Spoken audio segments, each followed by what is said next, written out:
میں علم کا شہر ہوں اور علی رضی اللہ تعالیٰ عنہ اس کا دروازہ ہے۔ دوستو، بھائیوں اور بہنوں، یہ حدیث آپ نے بہت سنی ہوگی، نہایت ہی مشہور کی گئی ہے اور حضرت علی کی شان یا ان کے مرتبے کو اجاگر کرنے کے لیے اس کو پیش کیا جاتا ہے۔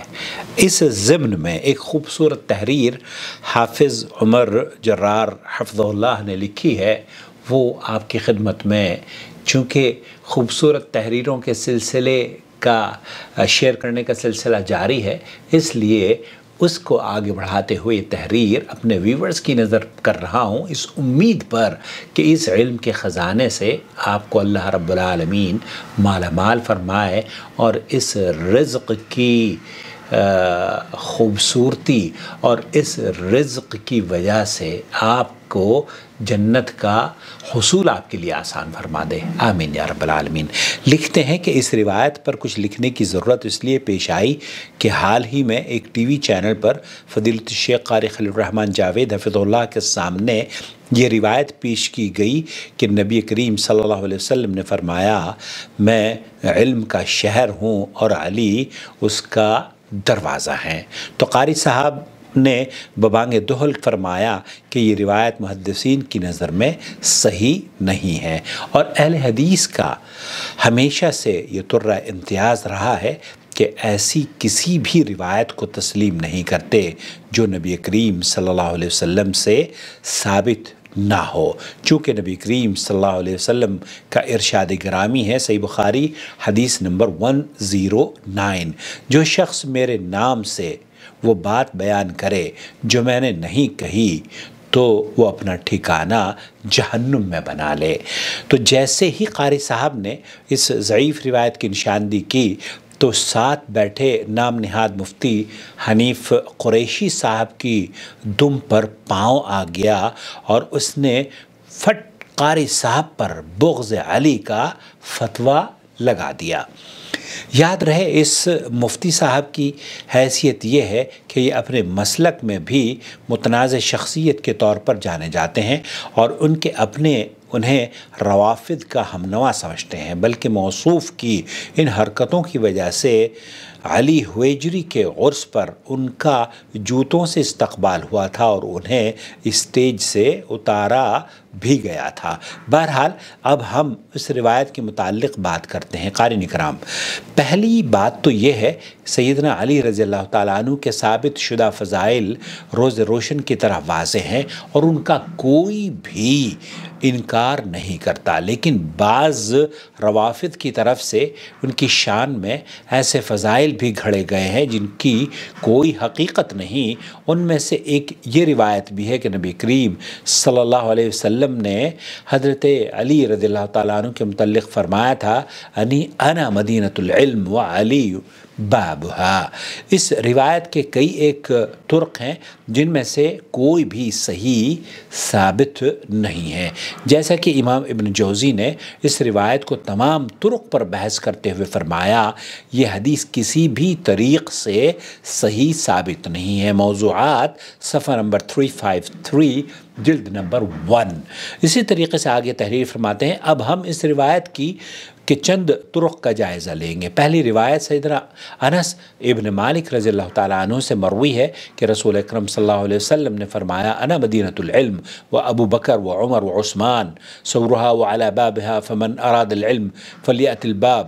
میں علم کا شہر ہوں، ابو بکر عمر اور عثمان اس کی دیواریں ہیں، علی اس کا دروازہ ہیں۔ اب جو علم حاصل کرنے کا ارادہ رکھتا ہے وہ دروازے سے آئے۔ تاریخ دمشق میں اس روایت کو نقل کیا گیا ہے۔ اس موضوع کے بارے میں، اس روایت کے بارے میں کہا گیا ہے کہ یہ موضوع من گھڑت اور باطل جھوٹی روایت ہے۔ کیوں؟ اس لیے کہ اس کا راوی حسن ابن تمیم بن تمام مجہول ہے۔ دوسرے یہ راوی ابو القاسم عمر ابن محمد بن حسین کرخی کی بھی توثیق درکار ہے۔ اس روایت کے بارے میں حافظ ابن عساکر رحمۃ اللہ علیہ فرماتے ہیں، منکر جداً، یہ اس روایت کی سند متن دونوں سخت منکر ہیں تاریخ دمشق میں۔ دوسری روایت علم کا شہر، اس کی بنیاد، دیواریں، چھت اور دروازہ۔ نبی کریم صلی اللہ علیہ وسلم کی طرف یہ روایت بھی منسوب ہے، انا مدینۃ العلم و ابو بکر اساسہا، عمر میں علم کا شہر ہوں، ابو بکر اس کی بنیاد ہیں، عمر اس کی چار دیواری، عثمان اس کی چھت اور علی اس کا دروازہ ہے، تاریخ دمشق میں۔ اس حدیث کو بھی موضوع اور من گھڑت کہا گیا ہے۔ اس کو گھڑنے والا اسماعیل بن علی بن مثنیٰ السرابادی ہے۔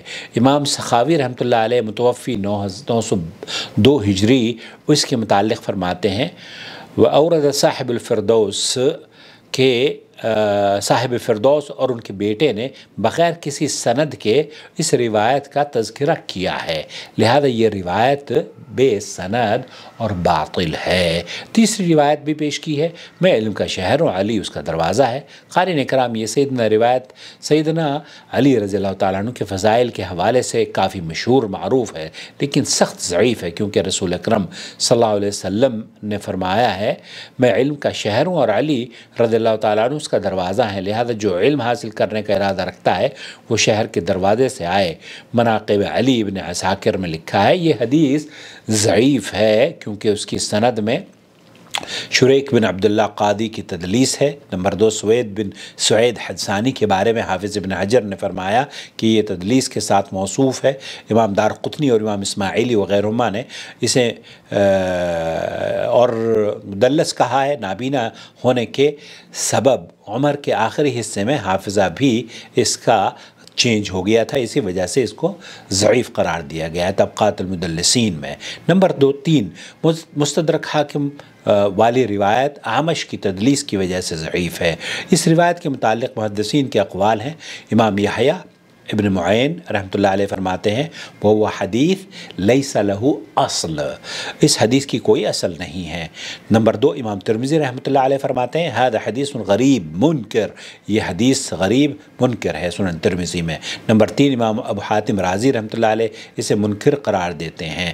نمبر 4، امام ابو زرع رازی فرماتے ہیں ابو معاویہ سے بیان کی گئی عن الاعمش عن مجاہد عن ابن عباس کی سند سے یہ حدیث کہ میں حکمت کا شہر ہوں، علی اس کا دروازہ ہے، کتنے ہی اہل علم ہیں جو اس میں عیب لگاتے ہیں۔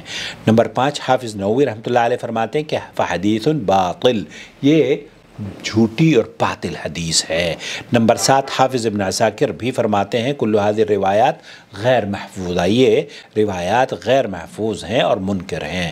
امام ابن عدی رحمۃ اللہ علیہ فرماتے ہیں هذا حدیث یہ بھی موضوع اور منکر روایت ہے۔ امام مقیلی بھی فرماتے ہیں کہ یہ حدیث متن کے ساتھ ثابت ہی نہیں ہے۔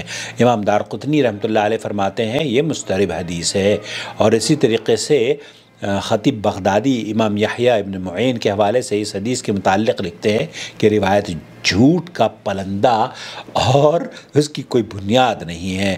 امام ابن تیمیہ رحمۃ اللہ علیہ فرماتے ہیں کہ محدثین کے نزدیک یہ روایت ضعیف ہے بلکہ موضوع ہے۔ بہرحال یہ خادم حسین پردیسی ہیں، ہمارے دوست سعودی عرب میں رہا کرتے تھے، انہوں نے یہ خوبصورت تحریر بھیجی ہے۔ اللہ تعالیٰ خادم بھائی آپ کو جزائے خیر عطا فرمائے۔ ایک چیز اور میں بتاؤں، کبھی آپ نے کوئی شہر دیکھا ہے اس دنیا میں جو کہ جس کی چھت ہو، دروازے ہوں، دیواریں ہوں وغیرہ وغیرہ؟ یہ بہرحال ایسا جو چھت اور دیواروں والا شہر ہے، اس شہر کی بنیاد دراصل علی رضی اللہ تعالیٰ عنہ کے فضائل بیان کرنے میں شیعوں نے بہت ساری چیزیں گھڑ کر پیش کی ہیں۔ اسی لیے میں کہتا ہوں کہ آپ اہل علم سے جڑ کر رہے ہیں، اہل حدیث علماء سے جڑ کر رہے ہیں، یقین جانیے امن سے رہیں گے، یقین جانیے جھوٹ سے آپ کو وہ دور رکھیں گے۔ اور آپ اگر حقیقت تک رسائی کرنا چاہتے ہیں تو ہمارا چینل بھی نور ٹی وی جدہ آپ کی شاہراہوں کو منور کرتا رہے گا۔ اپنا بہت خیال رکھیں۔ السلام علیکم ورحمۃ اللہ وبرکاتہ۔ الحج اشہر معلومات فمن فرض فيهن الحج فلا رفث ولا فسوق ولا جدال في الحج وما تفعلوا من خير يعلمه الله وتزودوا فإن خير الزاد التقوى واتقون يا أولي الألباب